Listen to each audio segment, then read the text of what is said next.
Assalamualaikum warahmatullahi wabarakatuh.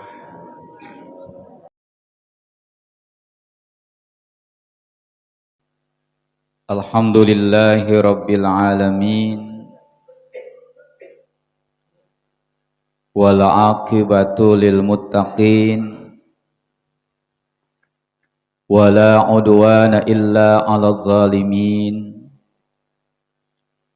Ashhadu an la ilaha illallah al-malikul haqqul mubin, wa ashhadu anna sayyidana Muhammadan abduhu wa rasuluhu sadiqul wa'dil amin.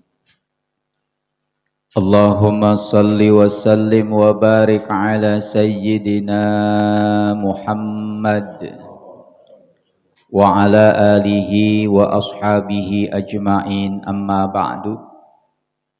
Rabbi a'udzu bika min hamazatis syayatin wa a'udzu bika rabbi ay yahdurun. Rabbi shrah li sadri wa yassir li amri wahlul 'uqdatam min lisani yafqahu qawli waj'al li waziran min ahli walhamdulillahi rabbil alamin. Qalu subhanaka la ilma lana illa ma 'allamtana innaka antal alimul hakim. La haula wa la quwwata illa billahil aliyyil azim. Ashabul fadilah, para asatidz, para kiai, para hujjaj, terkhusus kepada Ketua DKM Masjid Baitur Rahim, guru kita Al-Ustadz Rusmadi beserta segenap pengurus, orang tua kita Bapak Haji Abdul Halim, Al-Mukarram Al-Ustadz Al-Haj Bukhari, Al-Ustadz Bunyani, Al-Ustadz Umar Dhani, Al-Ustadz Oming, dan para asatidz yang lainnya. Afwan, saya tidak sebutkan satu persatu. Para bapak, para ibu, hadirin, hadirat, jamaah salat subuh yang seluruhnya tanpa terkecuali yang selalu diberkahkan dan dimuliakan Allah Subhanahu wa ta'ala. Alhamdulillah wa syukru ala ni'amillah. Di kesempatan pagi hari ini kembali Allah kumpulkan dan Allah himpun kita dengan iman. Sekali lagi, imanlah yang menggerakkan jiwa raga hati kita hadir ke rumah Allah ini.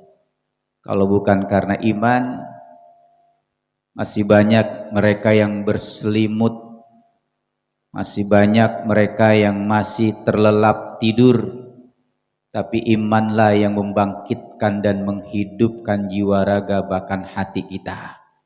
Mudah-mudahan dengan iman Allah Subhanahu wa ta'ala sehatkan lahir batin kita. Dengan iman Allah panjangkan dan berkahkan umur kita. Dengan iman Allah luaskan dan berkahkan rizki kita, mudahkan semua urusan kita, dan mudah-mudahan dengan iman pula Allah Subhanahu wa ta'ala terima amal ibadah kita. Amin ya Allah ya Rabbal alamin. Bahkan harapan kita, kalau sekarang Allah himpun kita dengan iman, kelak yakin esok suatu saat nanti kita pun akan kembali dihimpun dan dikumpulkan oleh Allah dengan iman di dalam surganya Allah Subhanahu wa ta'ala. Amin ya Allah ya Rabbal alamin. Salawat teriring salam tercurah keharibaan baginda alam Nabi besar Muhammad sallallahu alaihi wasallam, juga para keluarga, para sahabat dan pengikut-pengikut beliau, termasuk kita yang hadir pada kesempatan pagi hari ini. Mudah-mudahan semakin kita banyak membaca sholawat, maka semakin berpeluang untuk mendapatkan syafaat yang uzma nanti di hari kiamat kelak. Amin ya Allah ya Rabbal Alamin. Terima kasih kepada segenap hadirin hadirat jamaah sekalian rahimakumullah. Tanpa panjang kalam, karena waktu semakin larut siang, masih banyak aktivitas yang harus kita kerjakan. Kita mulai melanjutkan pelajaran kita, membahas, mengkaji dan mengaji ayat-ayat Allah dalam tafsir Safwatut Tafasir, masih di surah Al-Baqarah. Sekarang ayat 65. Qala al-musannif rahimahullah wa nafa'ana bi'ulumih. Qala radhiyallahu an. Qala Allah ta'ala fi kitabihil karim wa huwa asdaqul qailin wa bihudahu yahtadil muhtadun. A'udzu billahi minasy syaithanir rajim. Bismillahirrahmanirrahim. Walaqad alimtumul ladzina i'tadaw minkum fis sabti فقلنا لهم كونوا قردة خاسئين فجعلناها نكالا لما بين يديها وما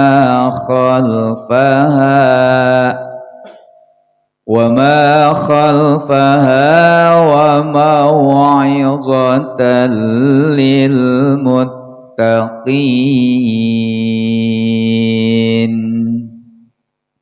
وإذ قال موسى لقومه إن الله يأمركم أن تذبحوا بقرة قالوا أتتخذنا هزوا قال أعوذ بالله أن أكون من الجاهلين.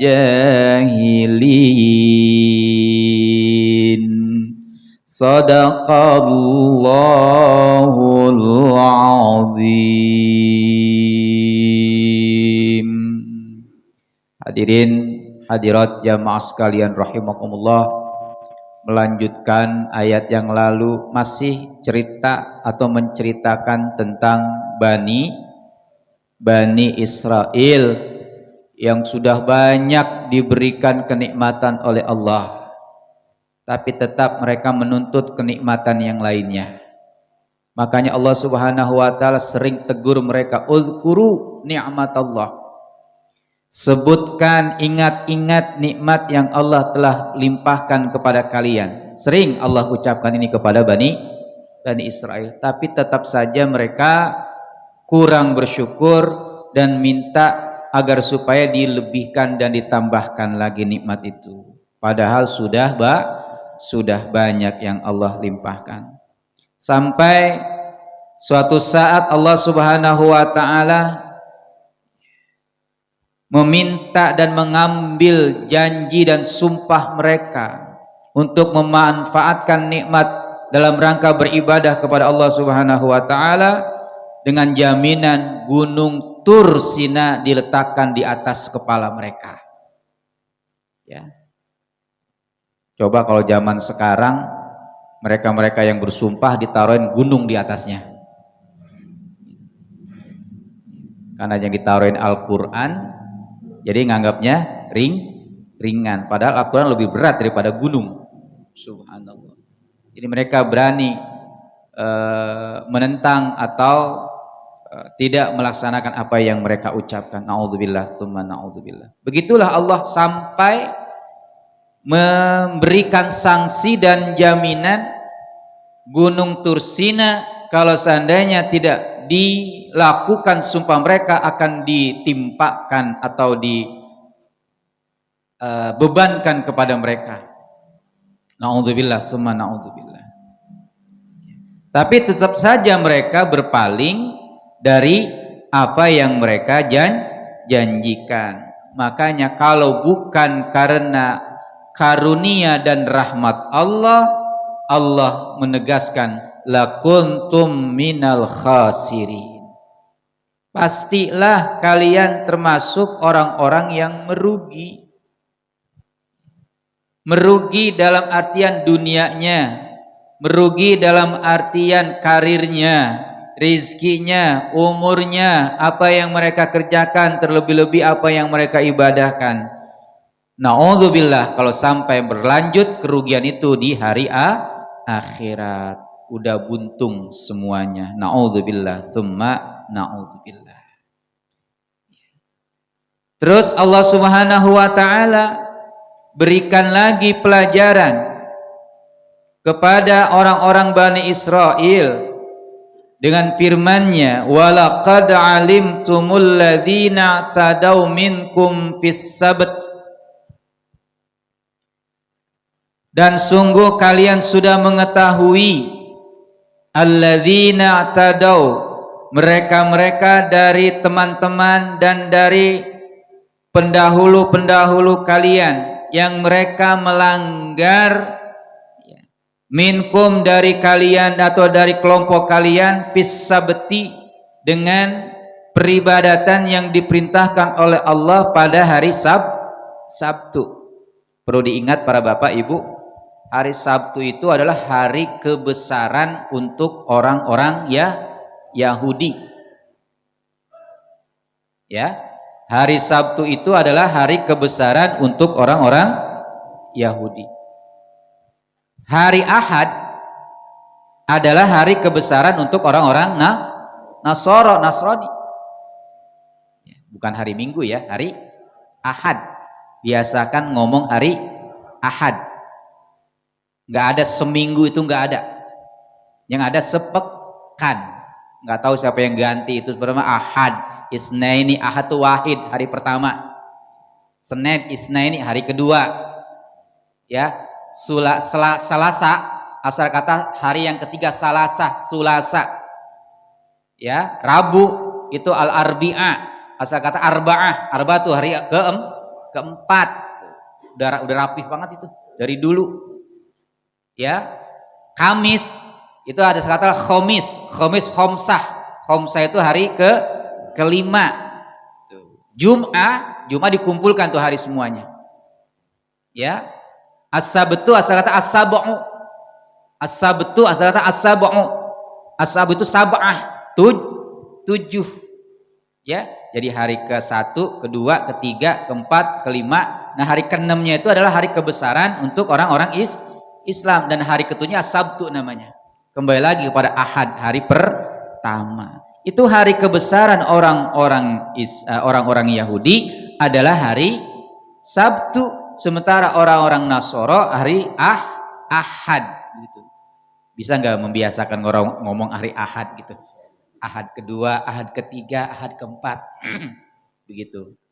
Makanya saya cemburu banget kalau ada orang Minggu. Cemburu banget, apa sih ganti Minggu gitu.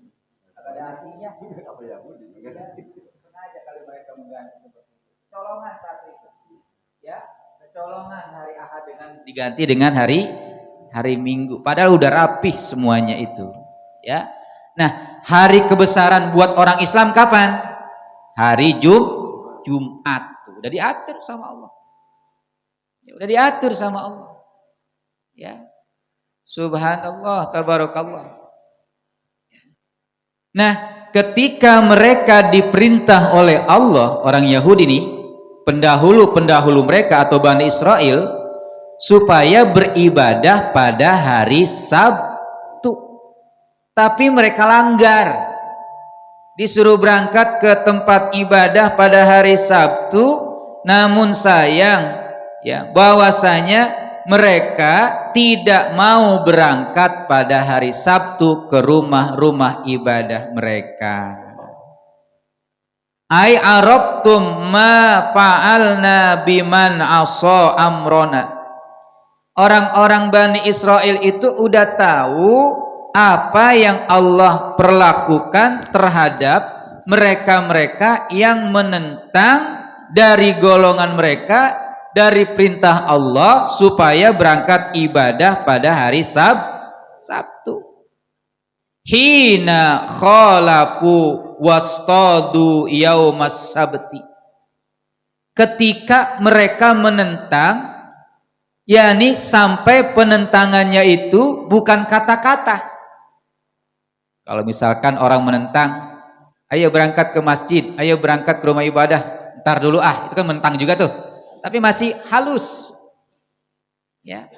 Justru penentangan mereka diwarnai bahkan dibuktikan dengan apa? Mereka berangkat menuju empang, menuju laut, menuju kali. Ngapain? Berburu ikan. Subhanallah. Ya. Hadirin hadirat sekalian rahimakumullah. Ya. Wa qad nahainahum an dzalika. Sungguh kami sudah melarang mereka jangan berangkat ke kali, ke empang, ke laut nyari ikan. Berangkatlah hari itu atau hari Sabtu kemana? Ke rumah ibadah untuk melaksanakan ibadah. Karena hari Sabtu adalah hari kebesaran kamu orang-orang Yahudi. Akhirnya apa yang terjadi para bapak, para ibu, hadirin hadirat sekalian rahimakumullah. Faqulna lahum kunu qiradatan khasiin. Ya. Karena mereka menentang bahkan membangkang, udah nggak mau lagi menuruti atau mentaati segala perintah Allah untuk hadir ke rumah-rumah ibadah pada hari Sabtu. Malah mereka membuktikan berangkat ke laut nyari ikan. Kira-kira Allah seneng nggak apa yang mereka lakukan? Enggak. Ya, jangankan Allah, kita ini nyuruh anak kita ke masjid untuk ibadah, kagak mau, rasanya gimana? Kesel nggak kira-kira? Kesel. Ya, kesel kita. Apalagi Allah yang sudah memberikan segala sesuatu fasilitas, nikmat, karunia dan lain sebagainya. Sedikit waktu. Pertanyaan kita dalam hati. Kalau sholat di masjid ama mancing di empang, lamaan mana? Kok tahu? Masya Allah. Allah nggak minta waktu yang lama. Ya, Allah nggak minta waktu yang lama untuk beribadah. Sebentar, sejenak, sesuai dengan kebutuhan kalian. Selebihnya cari semua dunia kalian. Sebentar saja untuk mengingat kepada Allah. Kagak mau. Masya Allah. Ya. Akhirnya apa yang terjadi, hadirin hadirat sekalian rahimakumullah? Fakulna, maka kami firmankan, kami katakan lahum, ya, sebagai azab dan sebagai siksaan buat mereka, kunu, jadilah kalian qiradatan khasiin. Naudzubillah. Ini kalau Allah udah ngomong kayak begitu, kira-kira terjadi apa kagak?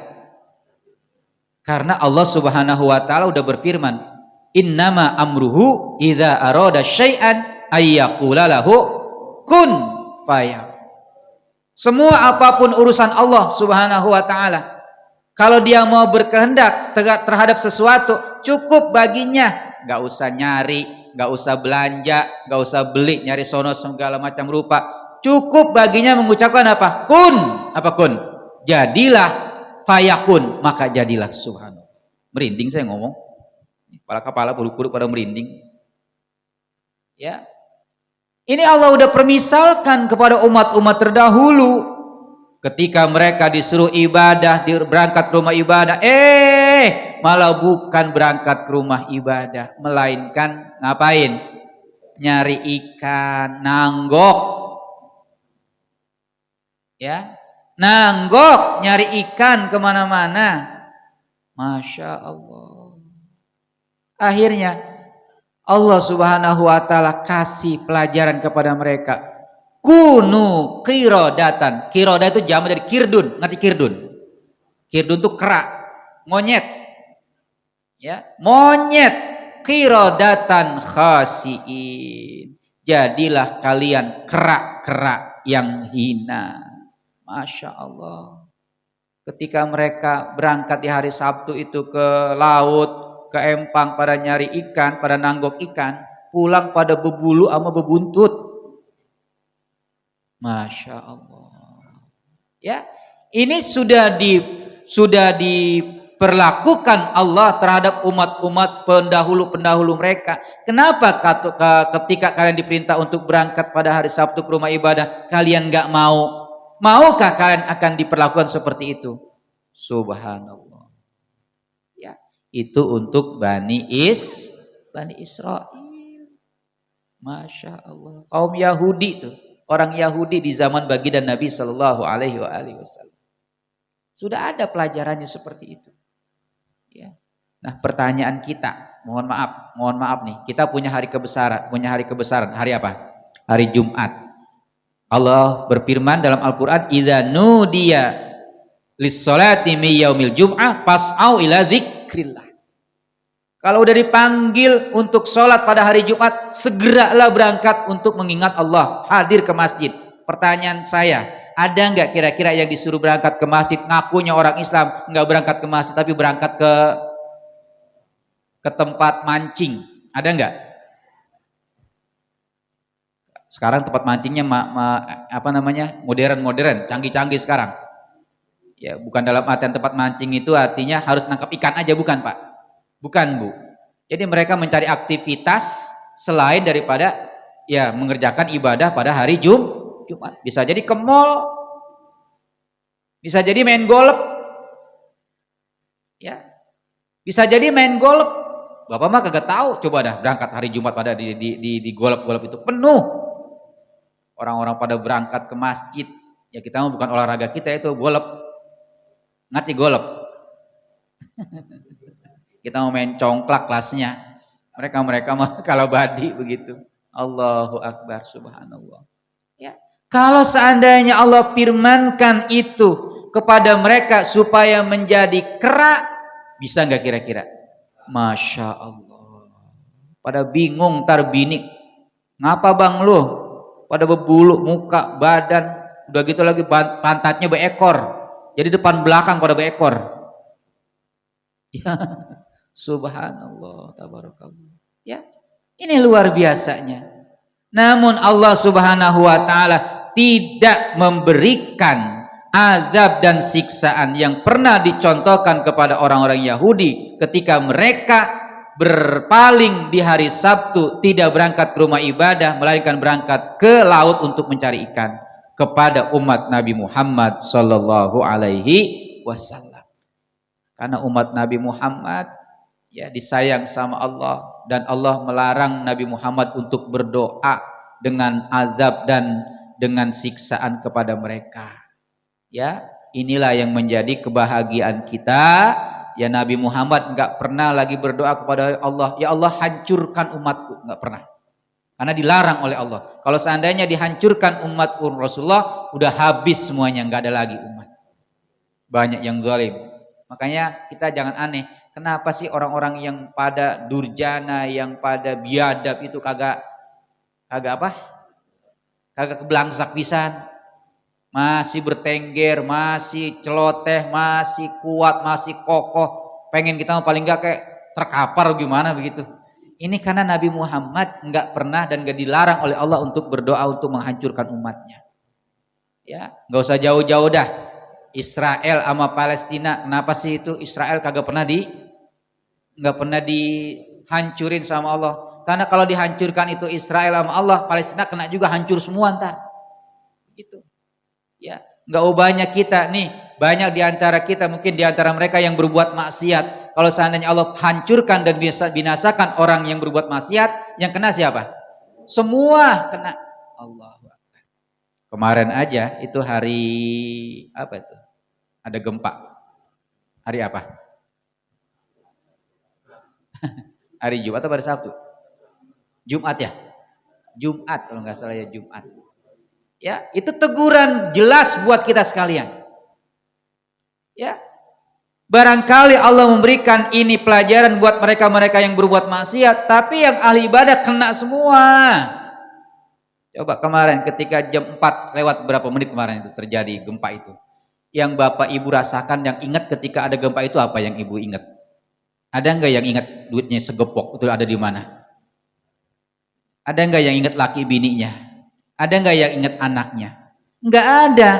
Yauma yafirrul mar'u ya min akhihi wa ummihi wa abihi wa sahibatihi wa bani. Itu persis seperti yang Allah lukiskan dalam Al-Quran. Pada suatu saat nanti datang huru-hara hari kiamat, mereka kocar kacir lari ke sana sini. Ya, dari siapa? Saudaranya, ibunya, bapaknya, istrinya dan anak-anaknya. Likullim ri'in minhum yauma idzin sya'nu yughni. Semuanya pada bingung ngurusin urusan masing-masing. Boro-boro asarnya lagi nolong. Saya kemarin pas banget ketika itu lagi di Gramedia, Pak. Lagi di toko buku Gramedia, berdua sama bini. Padahal lagi gandengan tangan tuh. Sama bini lagi gandengan tangan. Ada gempa, terlepas tangan saya. Subhanallah. Nggak inget mana tangan bini gua. Tadi saya pegang gitu, karena udah kagak nggak ini. Allahu Akbar. Panik seperti itu. Allahu Akbar, subhanallah. Ya. Kalau udah kayak begitu, maka bersyukurlah kita menjadi umat Nabi Muhammad sallallahu alaihi wasallam. Tempo hari pernah saya sampaikan, saya baca dalam kitab Irsyadul Ibad. Ada seorang ulama hikmah bernama Sa'ad bin Hilal. Sa'ad bin Hilal. Mereka berkata apa? Meskipun umat Nabi Muhammad ini melakukan perbuatan dosa, ya, Nabi Muhammad enggak doain itu yang pelaku maksiat dan dosa untuk dibinasakan oleh Allah. Terbukti apa? Meskipun mereka berbuat maksiat, Allah masih kasih kesehatan. Kita lihat coba yang berbuat maksiat, ada enggak yang langsung sakit ketika itu? Enggak, justru yang berbuat maksiat sehat-sehat, keker-keker, malah yang rajin ibadah bengekan mulu. Kadang-kadang cemburu tuh ngeliat begitu. Orang yang ahli maksiat sehat-sehat, keker-keker, yang rajin ibadah entar-entar batuk, entar-entar pilek, bengek segala macam rupa. Cemburu kadang-kala kita. Tuh satu bukti kata Sa'ad bin Hilal. Yang kedua apa? Tidak ditutup baginya rizki. Dikasih rizki banyak. Kagak diputus itu rizkinya. Meskipun berbuat maksiat. Seorang suami kadang-kala gedeg sama bininya gak kasih uang belanja. Ya, tapi Allah gak pernah lagi kesel sama hambanya. Tetap tuh dikasih apa? Rizki. Yang lebihnya lagi apa? La yu'addu lahu dzanbuhu.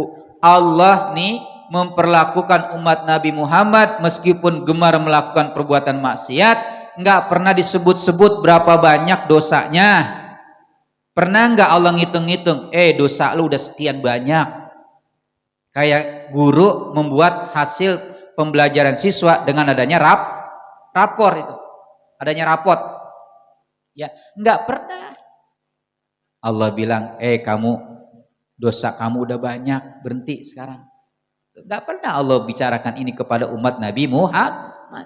Tapi umat-umat terdahulu dilakukan itu. Kalau umat-umat terdahulu rizkinya dicabut, kesehatannya diambil, bahkan disebut-sebut berapa banyak dosanya. Yang lebih nikmatnya lagi apa? umat Nabi Muhammad meskipun melakukan perbuatan dosa la yu'aqibuhu ajilan. Allah enggak menurunkan siksaan langsung saat dia melakukan perbuatan dosa dan maksiat. Terbukti ini ayat orang Yahudi zaman dahulu ya, ketika melakukan perbuatan maksiat yakni berpaling dari perintah Allah, enggak mau hadir ke rumah ibadah tapi malah berangkat ke laut nyari ikan, langsung tuh ditegur oleh Allah, kunu qiradatan khasiin, jadilah kalian kerak-kerak yang hina. Masya Allah. Coba kalau diperlakukan kepada umat Nabi Muhammad bagaimana coba kira-kira? Pulang mancing pada bebuntut, pada bebulu. Ya, seorang suami berangkat meninggalkan istrinya mancing di hari Jumat, pas pulang sampai sore itu berubah itu suaminya. Pada bebulu sama bebuntut. Mau nggak deketin laki yang kayak gitu? Bu, kira-kira. Masya Allah. Wallahu a'lam bishawab.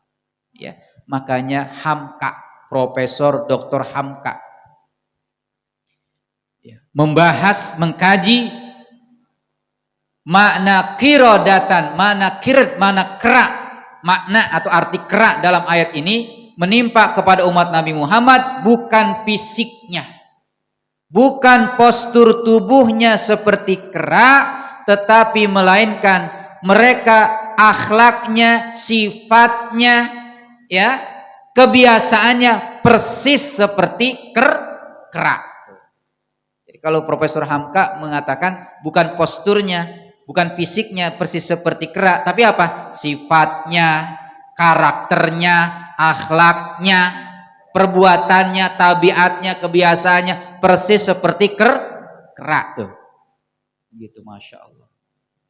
Kerak tuh udah serakahnya minta ampun kerak itu. Pegang makanan tangan satu nggak cukup, pengen tangan dua. Nggak cukup lagi nih tangan kanan sama tangan kiri udah pegang tuh. Ya, kakinya di bawah pengen megang juga.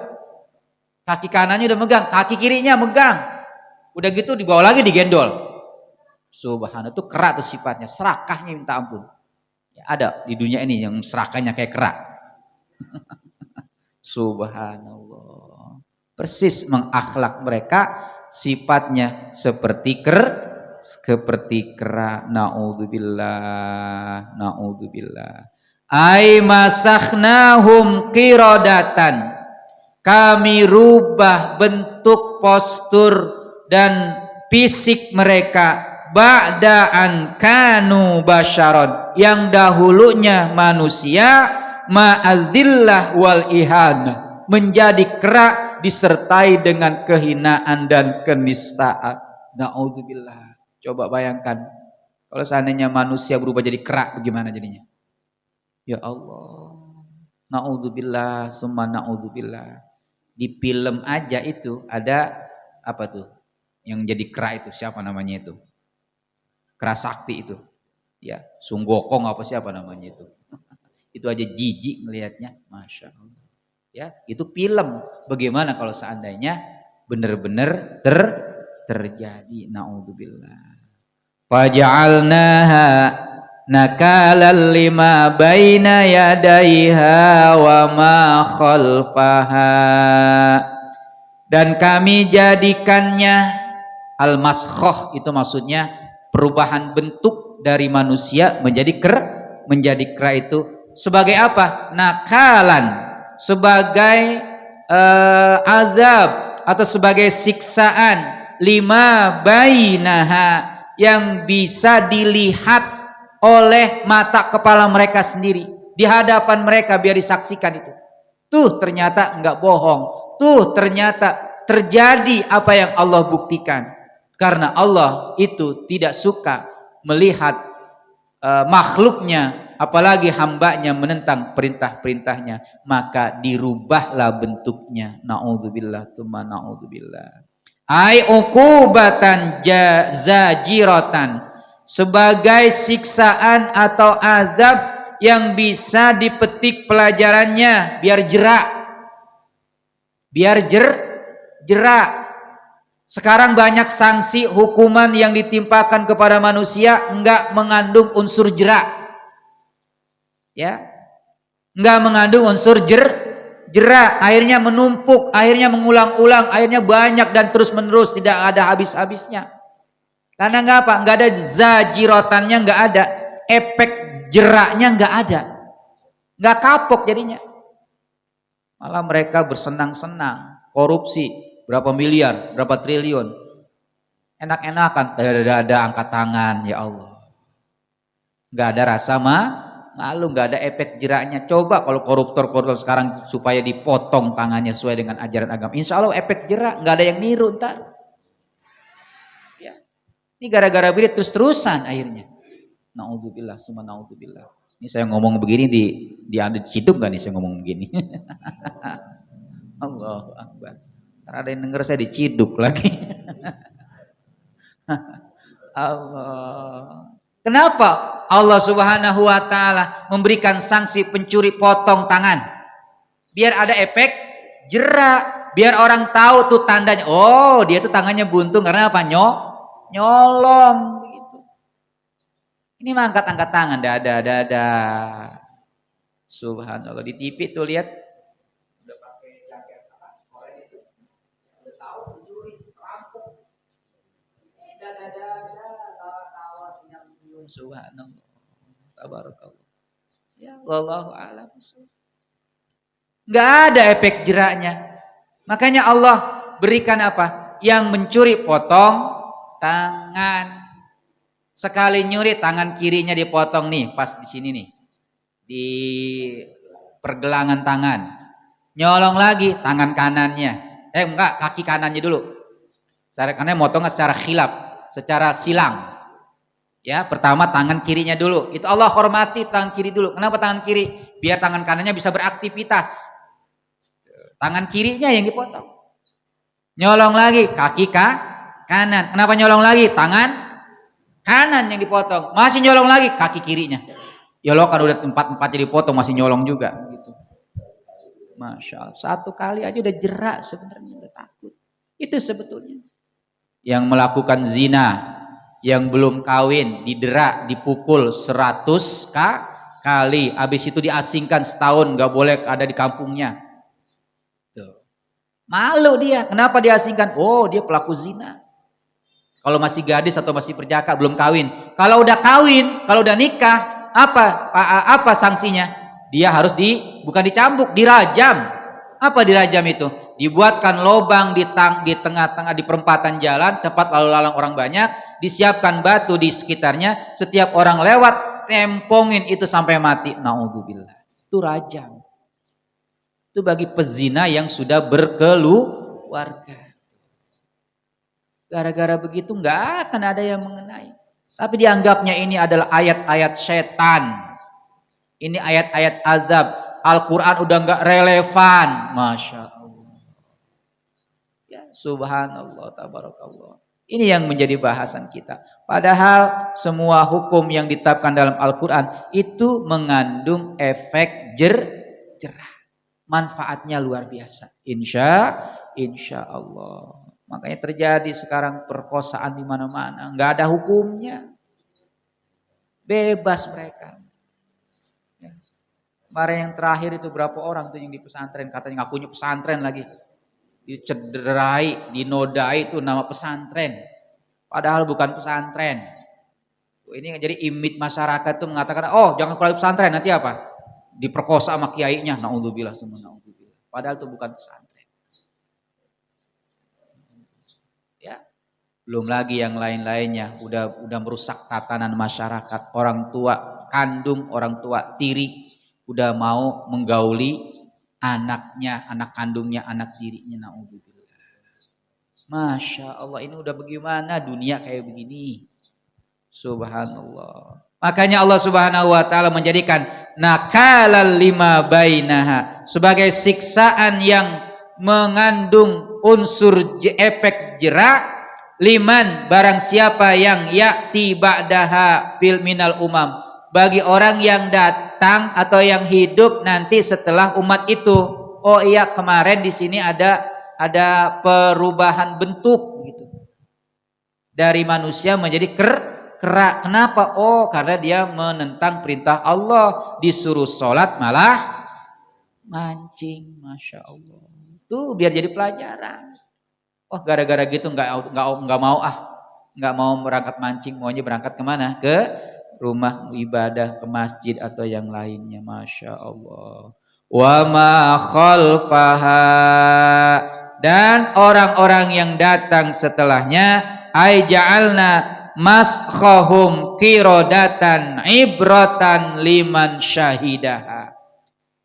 Kami jadikan perubahan bentuk mereka menjadi kirat atau menjadi kera itu sebagai ibrah, pelajaran, liman syahidaha, bagi mereka yang menyaksikannya, wa ayanaha, dan melihat dengan mata atau biji mata biji mata mereka sendiri, dengan biji mata mereka sendiri, ya, disaksikan oleh mereka. Oh ternyata begitu, subhanallah. Kita mah nggak nyaksiin, kita mah nggak tahu, tapi percaya. Dari mana percaya itu? Dari iman. Kalau nggak punya iman nggak akan percaya.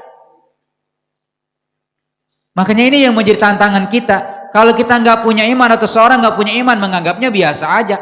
Biasa. Orang sholat ya mati, nggak sholat juga mati. Ternyata orang kagak sholat matinya biasa baik, ya. Gua lagi terkapar gimana biasa baik. Orang kagak sholat juga dikubur juga, disolatin juga. Ya itu dia. Ya. Padahal apa? Semua yang nanti akan Allah balaskan bukan di dunia, melainkan di akhirat nanti. Naudzubillah, subhanallah. Ini yang harus kita perhatikan, ya.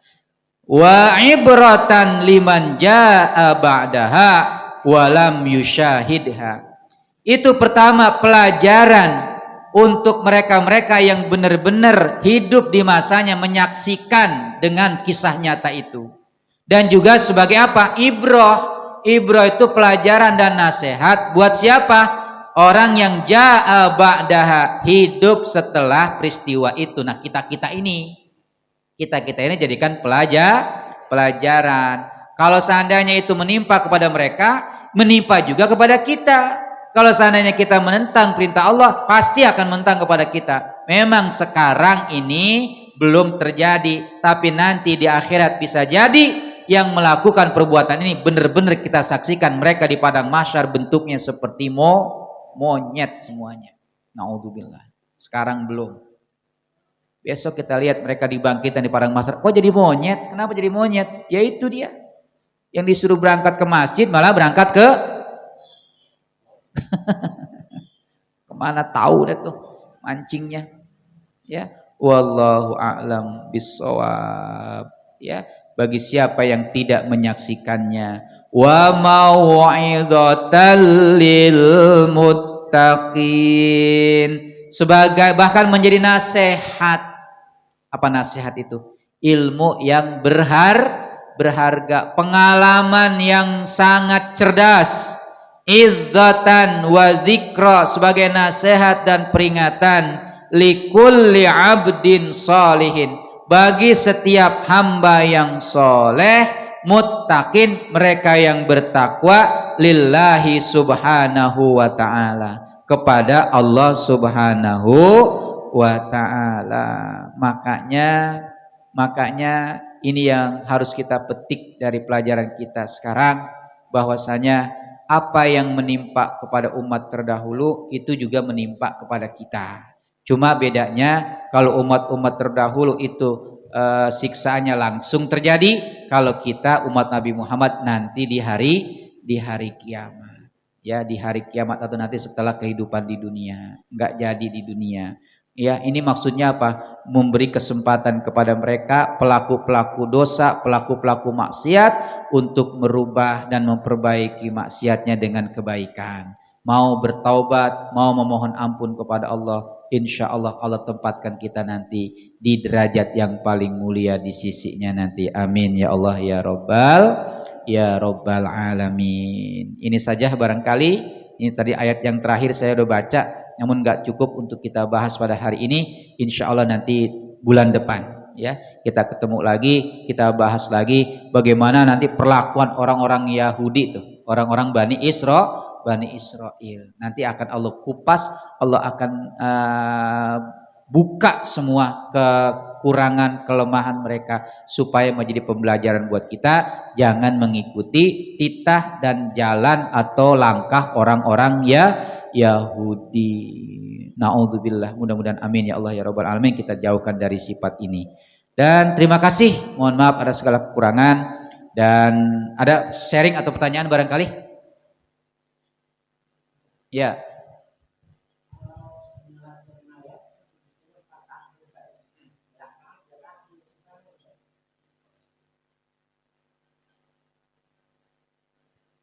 Sholat melakukan takbir itu 3 kali. Yang saya baca di dalam kitab Al-Adhkar An-Nawawi, boleh melebihi dari 4 takbir. 5 tuh boleh. Tapi bahasan 3 itu belum ada. Ya, terlepas dari ini semua, ya mudah-mudahan ini bukan karena kesengajaan. Ya, mudah-mudahan bukan karena kesengajaan, tapi karena hilap atau lupa. Tapi kalau seandainya memang dia yakinnya itu 4, maka udah sah. Karena dia mungkin lupa. Enggak ubahnya kita sholat yakinnya berapa? 4 sholat zuhur, padahal baru 3, ya udah sah itu. Begitu jadinya. Tapi kalau ingatnya udah selesai semua, maka udah dianggap sah.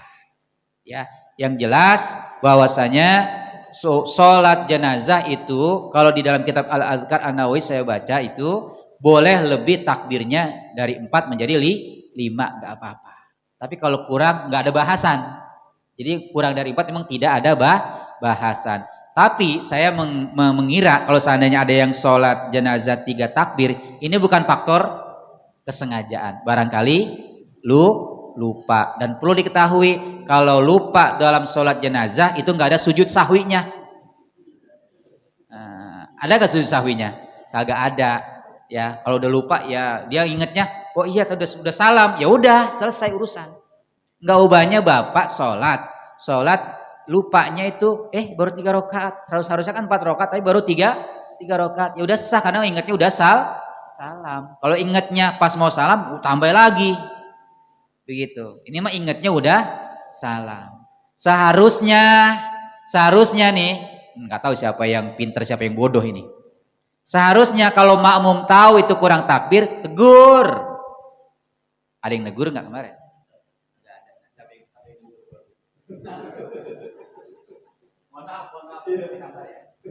Seharusnya kemarin kalau ada yang begitu makmum ngapain? Tegur, subhanallah, berarti kurang 1. Begitu juga sama sholat fardu biasa nih, ada imam salah, apa kewajiban makmum? Tegur. Apa tegurnya? Subhanallah kalau laki-laki. Kalau perempuan tasfik. Apa tasfik? Nepuk bagian anggota badan gitu. Kalau perempuan negurnya pakai apa kayak gitu? Apa pahanya dipukul begitu ya, atau dia nepuk tangannya begitu. Tapi kalau laki-laki negurnya apa? Dengan subhanallah.